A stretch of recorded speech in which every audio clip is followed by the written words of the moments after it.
First Monday of the month. And as usual, we speak to Anne Sureshkumar of Calgary Counselling Centre about the mental health in South Asian communities. Today, we talk about the impact of immigration on mental health of immigrants, their families, their children, and how their identity development is impacted with the transition. Anne Sureshkumar is a registered social worker and works with Calgary Counselling Centre.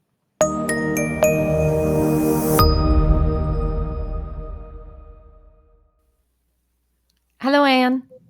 Hi, Roop. Thank you so much for being with us today. Thanks for having me again, Roop. It's always a pleasure. Let's talk immigration today. How hmm does immigration impact an individual and their family's mental health? This is a topic that's not often talked about. You've been an immigrant. I know that my parents were immigrants and I came with them as a child as well. And I've seen the mental upheavals that we have gone through as a family. So let's talk about it. Does the process of immigration and settling in Canada have an impact on a person's mental health, and to what extent? Okay. That's a really good question, Roop. And as you said, right, we don't have enough conversations around this topic. So I'm so happy that you're choosing to talk about this today.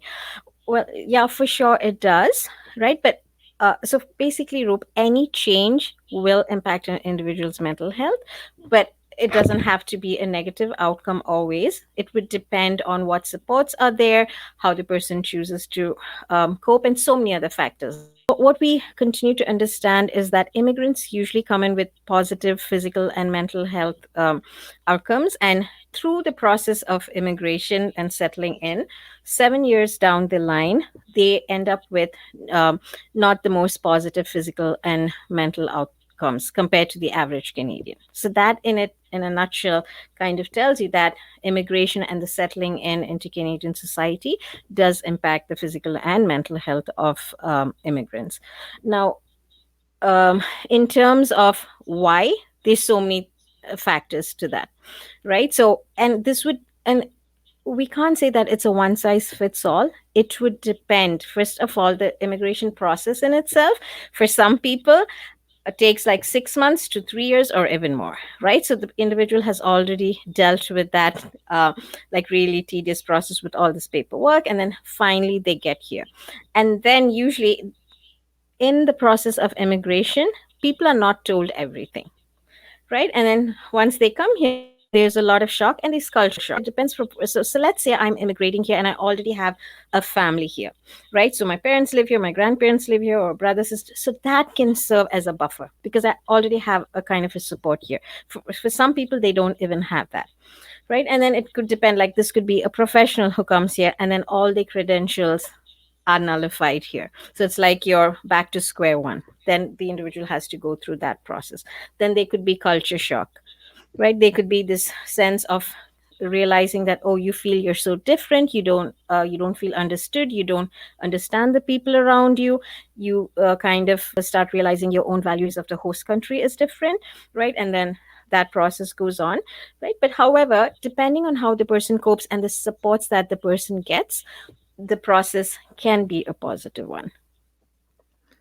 And we always say that children are resilient and they tend to Mhm. fit in wherever they go. But not every child is built the same way either. For children of new immigrants who may be struggling, what is your advice for the families and parents? Mhm. So absolutely. I think people say that because children do adapt more easier, right? But at the same time, the way a child adapts also depends on their family. Now, usually, especially when we're talking about immigrants from collective societies, it, the process of acculturation, of integration, can become harder. So let's say, for example, parents immigrate here and they immigrate without realizing, and I don't blame anyone, right? Until you're here, you really don't know, right? And then they come here, the parents are going through their own barriers, like systemic barriers professionally, or all these things. And then when an individual starts feeling that they don't belong, what happens is, especially adults, they start clinging on more to who they are, their own culture, whereas the child parallelly has integrated pretty fast. And now what happens within the same household is we have the parents and the children kind of right engaging with different values. So, in terms of advice, what we need to do is parents need to always be emotionally connected with their children and continue to have those conversations, right? So, for example, what we need to recognize is when you have immigrated with your children, what you've done is you've taken out a plant that was in a different soil, you've uprooted it. And you've taken it and you're planting it in the soil. So now, what blossoms out of that is definitely going to be different based on the sand, the soil, right? The soil, the sunlight, the water here. So there, it is going to look different, but that doesn't mean things have to be bad. It's about meeting each Mm. other halfway. Because when we don't do that, Roop, what happens is it does impact the mental health of the parents, of the children. Children go into this process of what we refer to as code switching, where the child does not feel heard or accepted at home and feels this pressure that parents want them to be a certain way, but the school and the community that they're growing up is so different, right? So the child kind of, what they do is they dress a certain way, they talk a certain way, behave a certain way with the parents because they feel their parents are not going to understand them.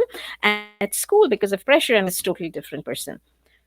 And think about the impact of that on a growing child. How confusing could that be? Mhm. And then often what we see with second generation kids is like, it's more like after stage, like, who really am I? Where do I fit in? What value system do I, right? So it's very important for us as immigrant parents to continue to have those conversations, to let your child know that I get it, I understand what this is. I'm pretty much also going through a similar process. It's just different stages of life. Conversations is very important. Mhm. Like you mentioned, the identity development is impacted because you Exactly. have to have two identities at the same time. And I know many people in my generation, we grew up like that because at home we had to be a different person and outside we had to be a different person. And we still live with that as adults. And I'm pretty sure you probably see clients who are second generation Canadian children of immigrants, Yeah, and they're struggling with identity issues to the day. absolutely, Roop. Right. And that's why talking about it and seeking supports for that is very important. What are some aspects to be considered to make a smooth and healthy transition when an immigrant comes to Canada? Okay. The first thing I think, Roop, is to understand what this process is and what you're going through, right? So when you come to the host country, when you come to Canada, you're initially in the honeymoon stage, right? Where everything is new, the snow looks good, the place looks good, it's clean, you've got all this infrastructure, it feels good, and you feel the sense of achievement because you went through a rigorous immigration process and you're finally here with your family or by yourself, right? And then what happens is you start realizing that your values could be different. Language barriers could come in, structural barriers could come in, and then if you're a skilled worker, right, like a professional, and then you struggle to get into your profession, that takes another huge hit, right? So, and then there could be anger, confusion, all these things could happen. And then slowly the individual, depending, for some people it takes a year, for some people 6 months, for some people even 5 years, it depends, right? There's no timeline. If you talk to each immigrant, they'll tell you a totally different story, but usually I'm talking about the themes, right? Then they start trying to negotiate and understand and try to accept, right? And then they start accepting their reality, they start integrating, they start accepting that, okay, this is what I have here, this and cons. And if the individual starts working towards the mindset of, okay, things are not perfect, life is not perfect anyway, in this society these are the barriers I will encounter, how do I work around them, what supports do I need, right? And then how, and like if you're here with your family and children already, how do I make sure, because so much is also going within the family unit, gender roles could be changing, right? Parenting style has to change. So a lot of change is going on. Now, let's say this family has, let's say they're a Sikh a family, or a Punjabi, or a Tamil, Malayali, and let's say they come here and they have supports within their plus, right? Or right, so that's what we call as natural supports. They have some other family members here who support them. They support their integration. They can listen to the same language. All these things can impact an individual's mental health positively, right? And yeah, and then they get career success, and they continue to have conversations with their partner and their children. They continue to recognize and validate that each one of them are going through this change, and how are we all going to manage it together. These conversations are important. The conversations we don't have in our families. Absolutely. Yeah. I think that's the takeaway from this, that we need to be open about what we're feeling, especially as parents, especially as adults. We need to be able to share that information with our children so that they don't feel alone. So they also know that whatever we're experiencing, our parents are experiencing the same. And the Exactly. entire family goes through the situation together. Because the situation of newness, like you said, it's for everybody, everyone who's moved to a different country. And Yeah. yeah. So, how long do you think it takes an individual to settle in the new country or in Canada and enjoy positive mental health again? Good question. Now, again, that would depend. That would really depend on the person, their supports, and their own values, their own adaptability, right? Because each one of us are so unique. Some of us do very well with change, some of us don't. Some of us are in between, right? So it can take, like, I can tell you, it's been 7.5 years since I've been in Canada.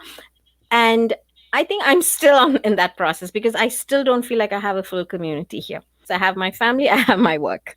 It's only recent. And that's the thing, right? When you're a professional, you have to gain the Canadian experience. So you spend so much years of work on that. It's only recently that I've been able to connect and volunteer in a Tamil community atmosphere where now I'm making friends, right? So yes, I was integrated, but in terms of my mental health and having that sense of belongingness, not really. It's only now that it started, right? But it could be different for each person. Hmm. And like you mentioned, that you're volunteering with the Tamil community. Let's Mhm. say an immigrant does not want to just socialize with their community that they are from. Yeah. How do they, what tips and tricks do you have for them?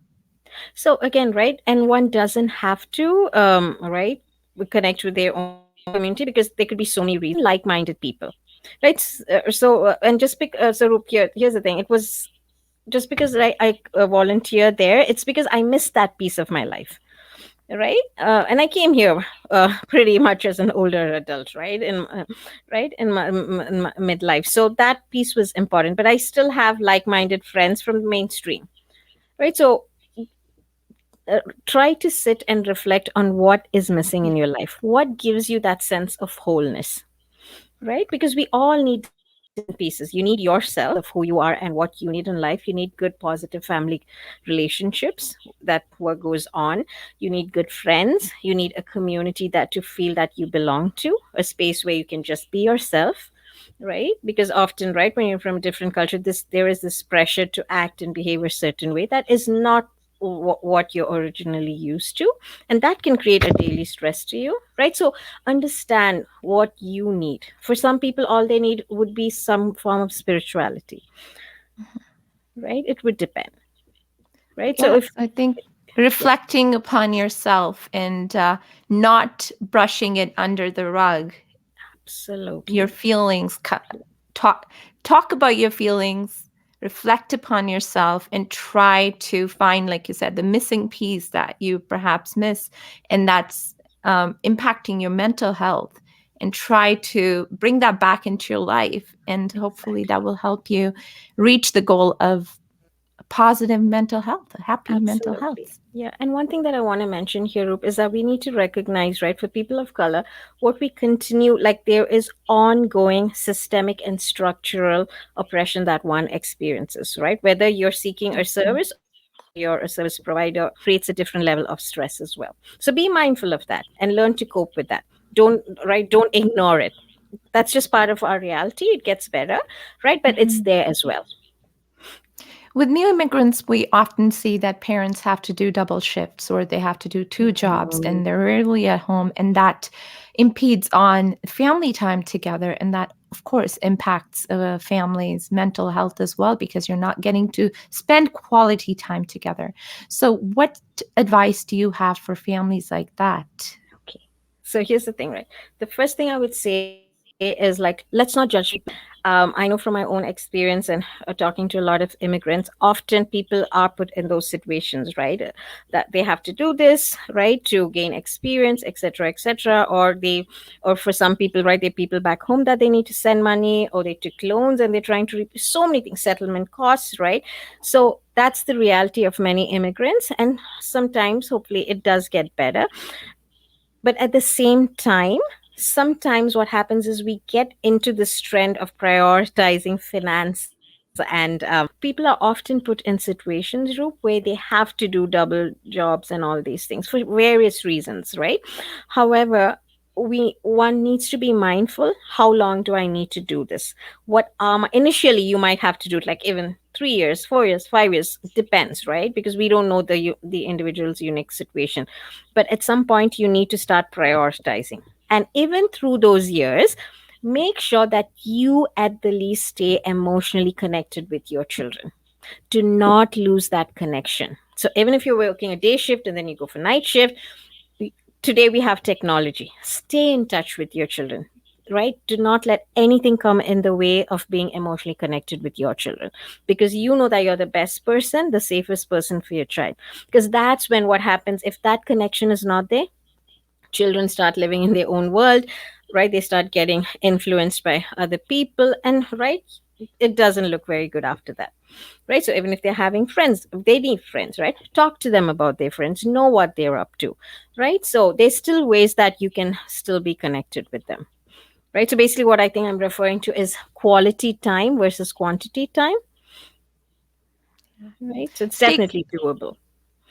stay emotionally connected with children and yourself. Give Absolutely. yourself that time, even if it's 5 minutes a day. Give yourself Absolutely. time. Look True. inwards as well. Last Yeah. but not the least, let's talk about Hmm. identity development. I know you touched briefly on it earlier. Hmm. How does immigration impact identity development? I'm reminded of this saying which says like a tree sorry, a person who is not aware of their roots, history and origin is like a tree without roots. So teach your children where they're from, what the values are, all these things. Don't enforce it on them, because a child needs to have racial pride. They need to know who they are. That doesn't mean they walk around with arrogance, right? But knowing your roots is important, and then embracing the new. So I always tell my children, you're never going to be as brown or as Indian as me, right? So basically when I say brown, as Indian as myself, because I grew up differently.